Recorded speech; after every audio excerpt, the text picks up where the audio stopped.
नमस्कार मित्रमैत्रिणींनो, आजच्या आषाढी एकादशीच्या निमित्ताने आपण ऐकूया रखुमाई विठोबावर का रुसली ही कथा. उद्या तुम्ही कुठे म्हणजे कुठेही जायचं नाही. नेहमी तुम्ही दुसऱ्यांची सेवा घेता. उद्याचा दिवस माझा, कळलं ना? रुक्मिणीने ठणकावून विठ्ठलाला सांगितलं. हो ग, मी का तुझ्या शब्दाबाहेर आहे? तू म्हणशील तसं, विठुरायाने मान डोलवली. रामप्रहरी विठुरायाच्या कानी आवाज आला.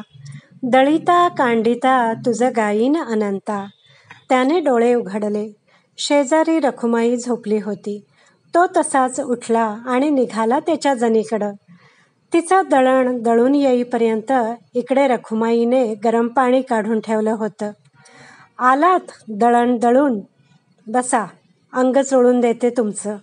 स्नान झाल्यावर खायला देते, तोवर तरी थांबा. विठुरायाने परत होकार भरला. मागणे हेची माझे देवा, दुजेपण दुरी ठेवा. मी तू ऐसी नको उरी, जनार्दन कृपा करी. रखुमाई आत गेली आहे तोवर याने लगेच श्रीखंड्याचं रूप घेऊन नाथांच्या घरची वाट धरली. तिथे पाणी भरून होतच होतं की नको देवराया, अंत आता पाहू, प्राण हा सर्वथा जाओ पाहे. ही आर्त हाक ऐकून त्याचे पाय वळले कान्होपात्रेकडे. तिला दिलासा देऊन घाबरत घाबरत विठुराया आले घरी. समोर रखुमाई थालीपीठ आणि त्यावर लोण्याचा गोळा घेऊन उभीच होती. आता हे तरी शांतपणे खाणार की अजून कुठे जायची घाई आहे? मी कुठे जाणार तुला सोडून? बाकी थालीपीठ उत्तम झालं आहे ग. हो ना, मग आता दुपारी काय खाणार ते सांगा मला. दुपारी भाजी भाकरी कर छान. मी तर म्हणतो तो सावता कधीचा बोलवतो आहे, तर एकदा त्याच्या मळ्यात जाऊन येऊ दोघे.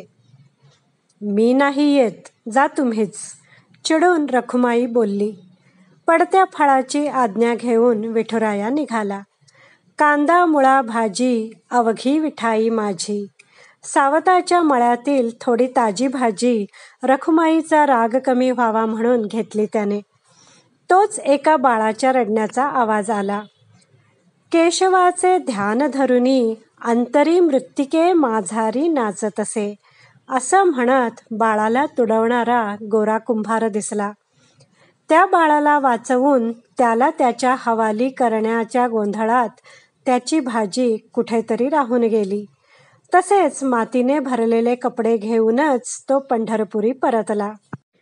पण आज रखुमाईने भांडायचं नाही असंच ठरवलं होतं ना.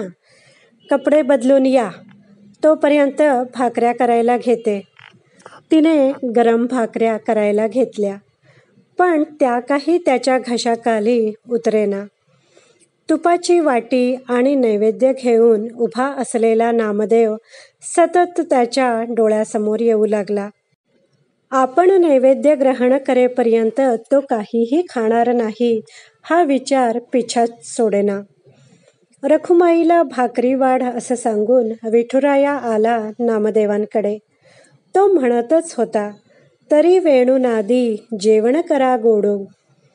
त्याच्या नैवेद्याचा घास घेऊन निघाला तर देहूला उन्हात वृक्षवल्ली आम्हा सोयरी वनचरी असं गात असलेला तुकाराम दिसला. त्याच्या डोक्यावर सावली धरली आणि शेवटी घरी परतला. थकला असाल ना, दम घ्या जरा, असं रखुमाईने सांगितलं. तिच्याकडे कृतज्ञतापूर्वक पाहून तो जरा कलंडला. संध्याकाळी उठला. चल, आपण दोघे सारीपाट खेळू, त्याने रखुमाईला सांगितलं. बघा हां, आपण खेळायला बसू आणि परत तुम्हाला काहीतरी आठवेल, मग मात्र मी चिडून इथून निघून जाईन. नाही, असं नाही होणार, त्याने हसून तिची खात्री पटविली. त्याच्या मोहक हास्याच्या जाळ्यात तीही अडकली. खेळ रंगात आला आणि विश्वाचे आर्त माझ्या मनी प्रकटले अशी साद आली. त्या चार भावंडांकडं कसं दुर्लक्ष करणार? डाव अर्धवट सोडून तो निघाला त्यांच्या पाठीवरून मायेचा हात फिरवायला. त्या 4 भावंडांना भेटून विठुराया आला खरा, पण तोवर त्याची रखुमाई चिडून खरंच निघून गेली होती. ही गोष्ट सर्व संतांना समजली. सर्वांनी येऊन तिची मनधरणी केली. तुझ्या विना वैकुंठाचा कारभार चालेना, एकल्या विठुरायाला संसार पेलेना. पण ही एवढी हट्टी, ती ऐकेच ना. शेवटी त्याच्यापासून वेगळी झालीच. आता गेली 28 युग तो विठुराया तिची विनवणी करतो आहे. ये ग रखुमाई, सावलीच्या पावलांनी विठूच्या गाभारी. मित्रमैत्रिणींनो, आशा करते तुम्हाला ही कथा आवडली असेल. कथा आवडली असेल तर व्हिडिओला लाईक करा, शेअर करा, कमेंट करा. माझ्या चॅनलला सबस्क्राईब करायला विसरू नका. व्हिडिओ पाहिल्याबद्दल धन्यवाद.